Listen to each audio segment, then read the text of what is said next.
2006 is when we started in business. We left St. Louis and corporate world and went to Little Patton and started a store there. And then 2009 hit.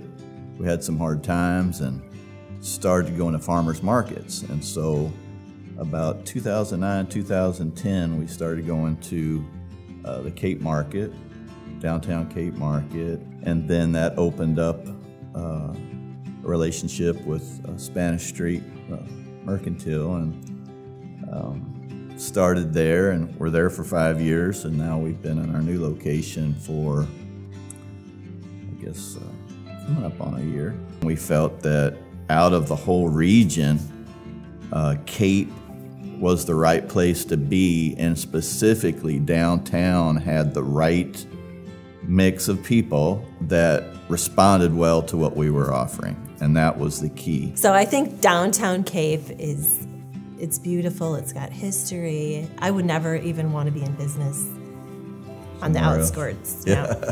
It would, right. You know, we can take our lunch break at the river. Yeah. And we fell in love with just even the quaintness, the architecture, the diversity, and also maybe a little bit the challenges of downtown Cape and business in downtown Cape, and being able to try to be a part of the community and supporting that, and maybe even addressing some of those challenges. Even when we were at the market, we were always thinking about how can we connect to different merchants, how can we, you know, help this community. We really want to connect to the people that, a lot of them are students at the university, but that are coming to Cape and are looking for that taste of home, and we've been able to somehow to be able to do that, and it's really cool.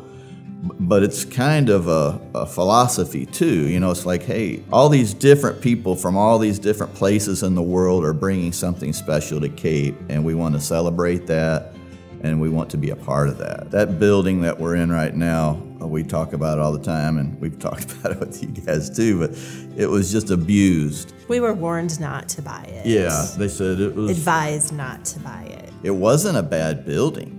You know, in fact, structurally it's very good, but it was just abused. And I really feel like, you know, with the homeless population growing and a lot of people that aren't doing well, in downtown it's in your face.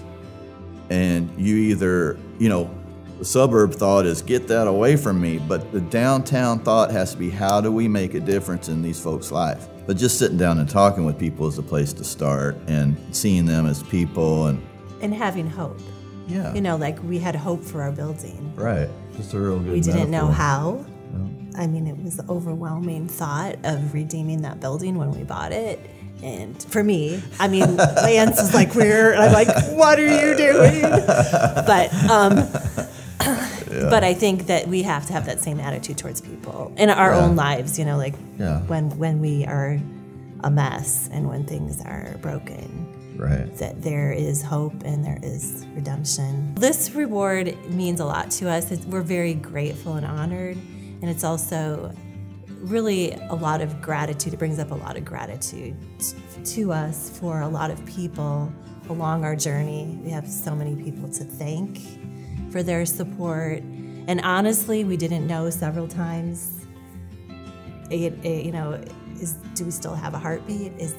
Are we gonna survive? So to get a resiliency award, it means like, hey, yeah, we actually are alive. We actually have made it this far. So we're thankful. We need to shout out to Janet Varnon at Southern Bank, who stepped up and really helped it. You know, never said that about a banker before, so this is a very special person. We want to give hope to folks that are aspiring to make a career change or make, you know, to get more, better feel maybe with their family or whatever it may be. But we don't want to neglect to say it is tough, but that's why we're here. That's why we're getting the Resiliency It's Award. created resilience, obviously. What do they say? What doesn't kill you makes you stronger, you know. But we've been killed many times, and thankfully, you know, we believe in resurrection, right? So that's the experience of owning your own business, right? It's not like you ever can sit back and on the beach and relax and say, this is all, you know, this is a continual life cycle of death and rebirth, and that's where we find ourselves, you know. Lance has been great just to say you can't move forward if you're always looking back. And I think that's just such an important message, not just for ourselves, but for others too.